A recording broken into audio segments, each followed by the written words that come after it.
ଅପ୍ରେଲ 1ରୁ ଏହି 10ଟି ବ୍ୟାଙ୍କ ମିଶି ହେବ 4ଟି ବ୍ୟାଙ୍କ। ଅପ୍ରେଲ 1ରୁ ଏହି 10ଟି ବ୍ୟାଙ୍କ ମିଶି ହେବାକୁ ଯାଉଛି 4ଟି ବ୍ୟାଙ୍କ, ଯାହାଫଳରେ ବ୍ୟାଙ୍କ ସଂଖ୍ୟା 27ରୁ 12 ହୋଇଯିବ। ଏହି ସବୁ ବ୍ୟାଙ୍କ ଗୁଡ଼ିକ 55,220 କୋଟି ଟଙ୍କା ଦିଆଯିବ। ଏହା ଭିତରୁ ପଞ୍ଜାବ ନ୍ୟାସନାଲ ବ୍ୟାଙ୍କକୁ ନେଇ କେବଳ 16,000 ଟଙ୍କା ଦିଆଯିବ ବୋଲି ସୂଚନା ମିଳିଛି। କେଉଁ ବ୍ୟାଙ୍କ ସହ ମିଶ୍ରଣ ହେବ? ଓରିଏଣ୍ଟ ବ୍ୟାଙ୍କ ଅଫ୍ କମର୍ସ ଏବଂ United bank of India Punjab national bank ସହିତ ମିଶ୍ରଣ ହେବ। ଏହାପରେ 17.95 ଲକ୍ଷ କୋଟି ଟଙ୍କା ଏବଂ 11,437 ଶାଖା ବ୍ୟବସାୟ ସହିତ ଦେଶର ଦ୍ୱିତୀୟ ବୃହତ୍ତମ ବ୍ୟାଙ୍କ ହେବ।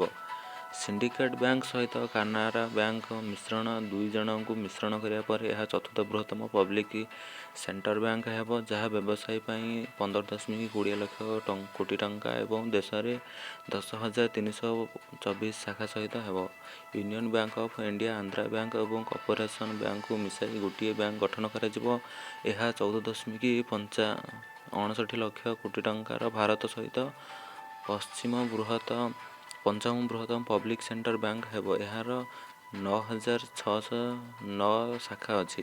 ଗ୍ରାହକଙ୍କ ଉପରେ କିପରି ପ୍ରଭାବ ପଡ଼ିବ? Account number. ଏହା ଗ୍ରାହକ ଆଇଡି ହୋଇପାରିବ ନବୀକରଣ। ବ୍ୟାଙ୍କ ମିଶ୍ରଣ ପରେ ଆପଣ ଏକ ନୂତନ ଆକାଉଣ୍ଟ ନମ୍ବର ଏବଂ ଗ୍ରାହକ ଆଇଡି ପାଇପାରିବେ। ଏଥିପାଇଁ ଆପଣଙ୍କ ଇମେଲ ଠିକଣା, ମୋବାଇଲ ନମ୍ବର ବ୍ୟାଙ୍କ ଶାଖା ସହିତ ଅଦ୍ୟତନ ହେବା ଉଚିତ, ଯାହାଫଳରେ ଆପଣଙ୍କ ବ୍ୟାଙ୍କରୁ ପରିବର୍ତ୍ତନ ସୂଚନା ପାଇପାରିବେ।